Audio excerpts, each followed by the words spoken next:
Hello class, today we are going to start English first chapter 17 Who dares to cut trees? यानी किसकी हिम्मत की वह पेड़ काटे. Close your eyes and visualize a warm and sunny morning in September 1737 at Khejrali, a village near Jodhpur. Amrita Devi, a Bisnoi woman, was churning milk to extract butter. It was a part of her daily routine. The men were away working in the field.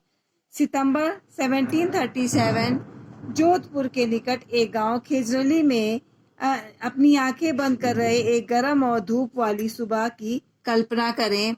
Amrita Devi, एक विशोई महिला, मक्खन निकालने के लिए दूध का मंथन कर रही थी. या उसकी रोज की दिनचर्या थी. युवक बाहर खेतों में काम कर रहे थे. Suddenly she heard a strange sound. It seems at if someone was cutting a tree. Amrita Devi was surprised. Who dares to cut trees in a Bisnoi village? She said in a loud voice. अचानक ही उन्हें एक अजीब सी आवाज सुनाई दी. ऐसा लग रहा था जैसे कोई पेड़ काट रहा हो. अमृता देवी हैरान रह गई. एक बिश्नोई गांव में पेड़ काटने की हिम्मत कौन कर सकता है? उसने तेज आवाज में कहा. The culprit was none other than Girdhari Das Bandhari, a senior officer of Jodhpur state. Mounted on a horse, he was issuing order to a group of woodcutters. Hey, do your job and cut these khejri tree down. Soon a large number of village elders gathered there. They pleaded with them to stop the feeling, as it was against the Bisnoi religion to cut or allow anyone to cut a green khejri tree. अपराधी कोई और नहीं बल्कि गिरधारी दास थे. भंडारी जोधपुर राज के एक वरिष्ठ अधिकारी. घोड़े पर चढ़कर वह लकड़हारों के एक समूह की आदेश जारी कर रहे थे. अरे, अपना काम करो और इस खेजरी के पेड़ों को काट दो. देखते ही इतने बड़ी संख्या में गांव के बुजुर्ग वहां इकट्ठा हो गए. उन्होंने उसे कटाई रोकने की गुहार लगाई, क्योंकि हर एक खेजरी के पेड़ को काटना या किसी को काटने देना वैष्णव धर्म के खिलाफ था. गिरधारी दास was not willing to listen. He told the gathering that the wood was needed to burn lime.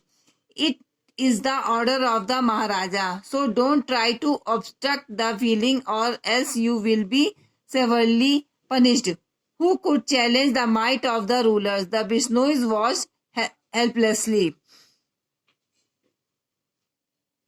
Girdhari सुनने को तैयार नहीं थे. उन्होंने सभा को बताया कि चूने को जलाने के लिए लकड़ी की जरूरत होती है. महाराजा का आदेश है, इसलिए अलग अलग प्रयास न करें.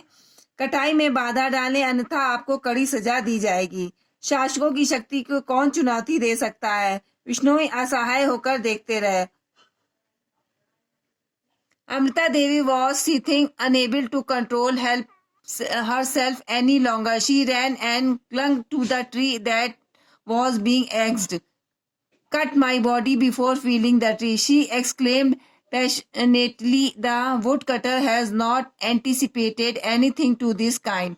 Girdhari Das simply ordered them to cut off her head. Amrita Devi was mercilessly axed along with the tree. Their mother's bold sacrifice inspired her three young daughters, Ashi, Ratni, and Bhagu. They clung to each tree and were also hacked ruthlessly. One after another, 363 Bisnois sacrificed their lives. Amrita Devi कांप रही थी. अपने आप को और अधिक नियंत्रण करने में असमर्थ वह दौड़ी और वह पेड़ से चिपक गई जिसे काटा जा रहा था. पेड़ काटने से पहले मेरे शरीर को काट दो, उसने भावुक होकर कहा. लकड़हारे को इस तरह की किसी भी चीज की उम्मीद नहीं थी. गिरधारी दास ने बस उन्हें उनका सिर काटने का आदेश दे दिया. अमृता देवी निर्दयता के साथ निर्दयापूर्वक पेड़ के साथ काट दी गई. उसकी मां के साहसिक बलिदान ने उनकी तीन छोटी बेटियां आशी, रत्नी और भागु को प्रेरित कर दिया. वे एक एक पेड़ से चिपक चिपके रहे और उन्हें बेरहमी से काटा भी गया। एक के बाद एक 363 बिश्नोईज ने अपनी प्राणों की आहुति दी। For every hacked trees a Bishnoi laid down his or her life. The disturbing news reached the ruler of the Jodhpur states and he may immediately stopped the message. By now, the entire Bishnoi's community was up in arms. They met the Maharaja and told him that since they were not allowed to pursue their faith and religion, they would rather leave the state. हरे काटे गए पेड़ के लिए एक बिश्नोई ने अपना जिंदगी कुर्बान कर दी। परेशान करने वाली खबर जोधपुर राजा के शासक तक पहुंची और उन्होंने तुरंत नरसंहार रोक दिया तथा पूरा बिश्नोई समुदाय बाहों में भर चुका था। वे महाराजा से मिले और उन्होंने कहा चूंकि उन्होंने अपने धर्म और धर्म का पालन करने की अनुमति नहीं है, इसलिए वे राज छोड़ देंगे। The Maharaja was quick to realize the seriousness of. महाराजा को भी गंभीरता का एहसास होने की जल्दी थी। He apologized for the horrible crime committed by his officers and issued a royal decree engraved on a copper plate prohibiting the cutting of trees in any Bishnoi's village in Jodhpur states. Hunting of all wild animals was also prohibited. उन्होंने अपने अधिकारों द्वारा किए गए भयानक अपराध के लिए माफी मांगी और जोधपुर राज के किसी भी बिश्नोई गांव में पेड़ों को काटने पर रोक लगाने हुए एक तांबे की पेट पर उत्कीर्ण एक शाही फरमान जारी किया। सभी जंगली जानवरों का शिकार भी प्रतिबंधित था। Who are the Bishnois? This is a sect that was founded in 1542 by Jambeshwari, popularly known as Jamboji. He formulated 29 principles for the protection of herbivores on trees. That is how the community got its name Bishnois. For centuries, the Bishnois have remained the traditional protectors of khejri tree and black bucks.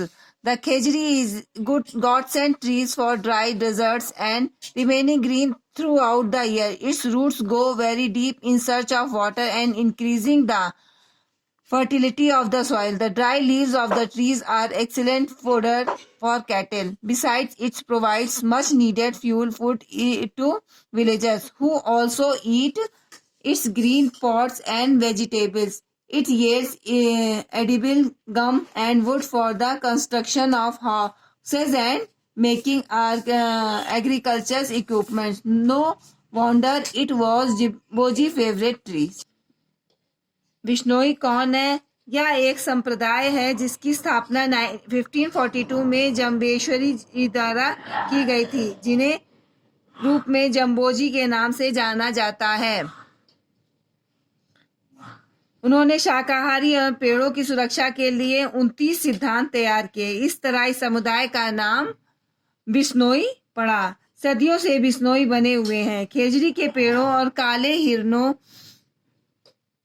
हिरनों की पारंपरिक रक्षण रूपमात सूखे रेगिस्तान के लिए एक देवता का पेड़ है और पूरे साल हरा रहता है। इसकी जड़ें पेड़ की तलाश में बहुत गहराई तक जाती हैं और मिट्टी की उर्वरा शक्ति को बढ़ाती हैं। पेड़ के सूखे पत्ते मवेशियों के लिए उत्कृष्ट चारा है। इसके अलावा यह ग्रामीणों को बहुत जरूरी ईंधन की लकड़ी प्रदान करते हैं, जो खाते भी हैं। की हरी फली सब्जी के रूप में यह घरों का निर्माण और कृषि उपकरण बनाने के लिए खाद, गोंद और लकड़ी का उत्पादन करता है। कोई आश्चर्य या कि जम्बोजी का पसंदीदा पेड़ था। Jamboji known that the chinkara and the black blunks through herbivores are not a threat of crops.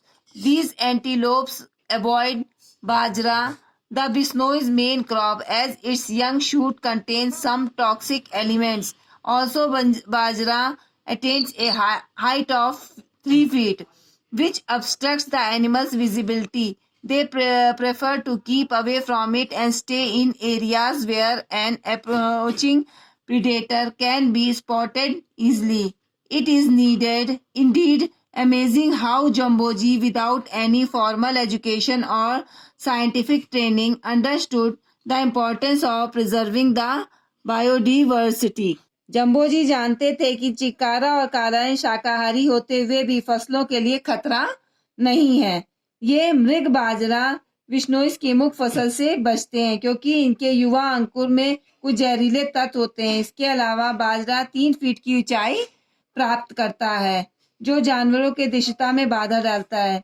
वे इससे दूर रहना पसंद करते हैं और उन क्षेत्रों में रहना पसंद करते हैं जहां एक आने वाले शिकारी को आसानी से देखा जा सकता है। यह वास्तव में आश्चर्यजनक है कि कैसे जम्बोजी ने बिना किसी औपचारिक शिक्षा या वैज्ञानिक प्रशिक्षण के जैव विविधता के संरक्षण के महत्व को समझा। Now chapter is over. Thank you class.